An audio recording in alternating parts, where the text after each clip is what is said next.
Hi ವೀಕ್ಷಕರೇ, ಎಲ್ಲರಿಗೂ ನಮಸ್ಕಾರ. ಇವತ್ತು ನಾವು ಈ ಗಿಡದ ಬಗ್ಗೆ ತಿಳಿದುಕೊಳ್ಳೋಣ. ಇವಾಗ ನೋಡಿ, ವಿಡಿಯೋದಲ್ಲಿ ಕಾಣುತ್ತಿರುವ ಗಿಡ ಯಾವುದಂತ ಹೇಳ್ಬೋದಾ ನಿಮಗೆ? ಇದು ಯಾವುದು ಬೇರೆ ಗಿಡ ಅಲ್ಲ, ಇದು ಔಷಧಿ ಗಿಡ. ಅಂದರೆ ಇದನ್ನು ಕಿರಾತ ಕಡ್ಡಿ ಅಂತ ಹೇಳಿ ಕರೆಯುತ್ತಾರೆ. ಇದನ್ನು ಕನ್ನಡದಲ್ಲಿ ಕಿರಾತ ಕಡ್ಡಿ, ಮತ್ತು ಇಂಗ್ಲೀಷಲ್ಲಿ ಇದನ್ನು ಗ್ರೀನ್ ಕಿರಾತ, ಮತ್ತು ಹಿಂದಿಯಲ್ಲಿ ಕೂಡ ಇದನ್ನು ಕಿರಾತ ಅಂತೇಳಿ ಹೇಳಿ ಕರೆಯೋದು. ಈ ಕಿರಾತ ಕಡ್ಡಿ ಗಿಡ ಮುಂಚಿನ ಕಾಲದಿಂದಲೂ ತುಂಬ ಇದು ಏನು ಹೇಳ್ತಾರೆ ಫೇಮಸ್ ಅಂತ ಹೇಳ್ಬೋದು.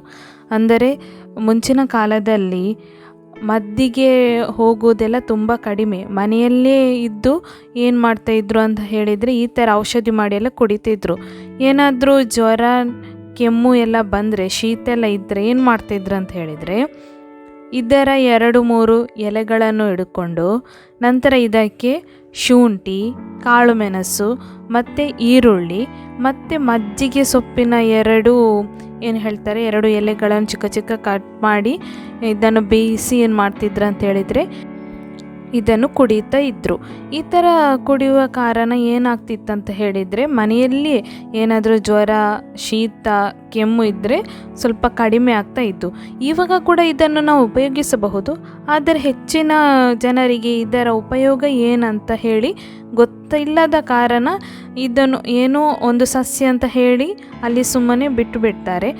ಆದರೆ ನಾನು ಏನು ಹೇಳೋದಂತ ಹೇಳಿದರೆ, ಈ ಟೈಮ್ ಅಂದರೆ ಕೊರೋನಾ ಟೈಮ್ ಅಂತ ಹೇಳಿ ಉಂಟು. ಹೌದು, ಹಾಗಿದ್ದ ಕಾರಣ ಈ ಟೈಮಲ್ಲಿ ಅಂದರೆ ಶೀತ ಜ್ವರದ ಏನೋ ಲಕ್ಷಣ ಕಂಡು ಬಂದರೆ ಇದನ್ನು ಈ ಕಷಾಯವನ್ನು ಮಾಡಿ ಕುಡಿದರೆ ತುಂಬ ದೇಹಕ್ಕೆ ಒಳ್ಳೆಯದಂತ ಹೇಳಿ ನನ್ನ ಅಭಿಪ್ರಾಯ.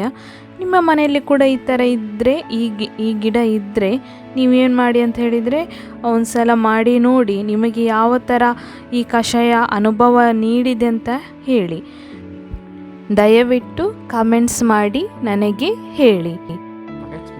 ಈ ವಿಡಿಯೋ ಇಷ್ಟವಾದರೆ ಸಬ್ಸ್ಕ್ರೈಬ್ ಮಾಡಿ, ಪಕ್ಕದಲ್ಲಿರುವ ಬೆಲ್ ಐಕಾನನ್ನು ಪ್ರೆಸ್ ಮಾಡಿ, ಲೈಕ್ ಮಾಡಿ, ಕಮೆಂಟ್ ಮಾಡಿ, ಶೇರ್ ಮಾಡಿ.